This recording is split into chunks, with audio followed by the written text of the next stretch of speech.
Халық қайырымдылық қоры ұсынады.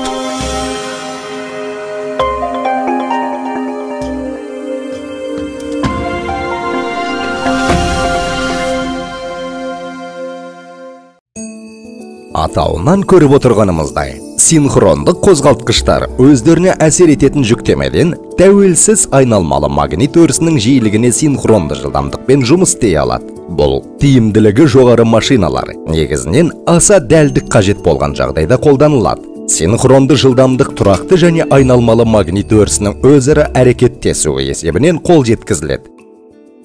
Синхронды қозғалтқыш роторы тұрақты магнит өрісін қалыптастырып, ал статор айналмалы магнит өрісін, не болмаса қысқартқанда МÖ туындатады.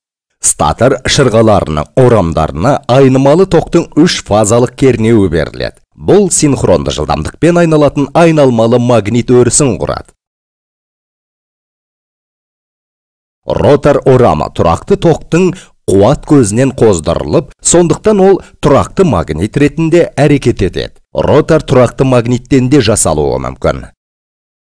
Ротор мен МÖ өзара әрекеті қызықты.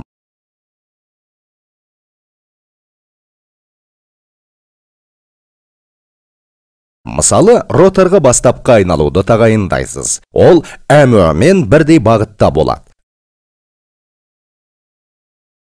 МÖ-нің және ротордың қарама-қарсы полюстері бір-біріне тартылып, магниттік жолмен бекітілетінін көре аласыздар.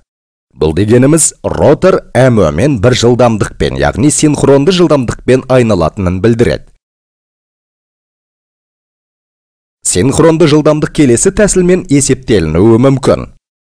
Бұл қуат беруші токтың жиілігін бақылау арқылы синхрондық қозғалтқыштың жылдамдығын жоғары дәлдікпен басқаруға болатындығын білдіреді.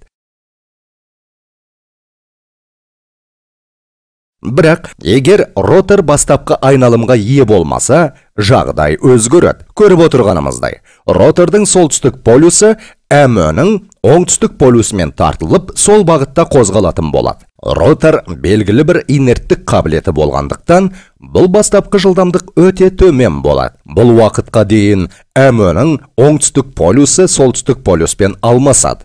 Бұл тебу күшін туындатады. Нәтижесінде ротор айналуды басқа сөзбен айтқанда, синхронды қозғалтқыштар өз бетімен от ала алмайтын қозғалтқыштар. Синхронды қозғалтқыштардың өз бетімен от алуын қамтамасыз ету үшін полюстер қырлар арасында тиін доңғалағы орнатылады.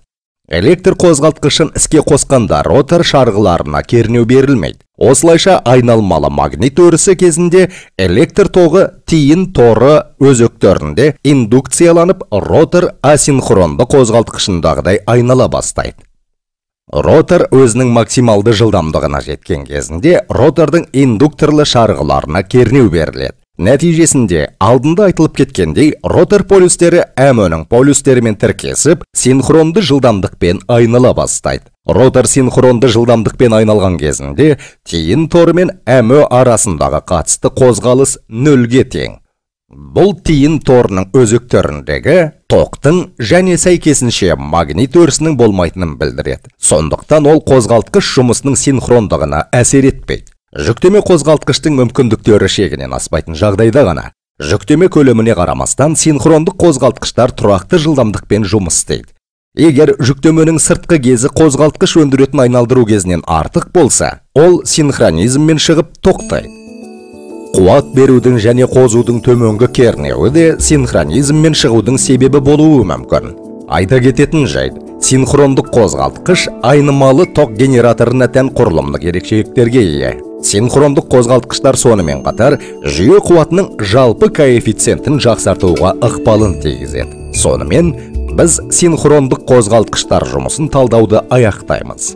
Назарларыңызға рахмет.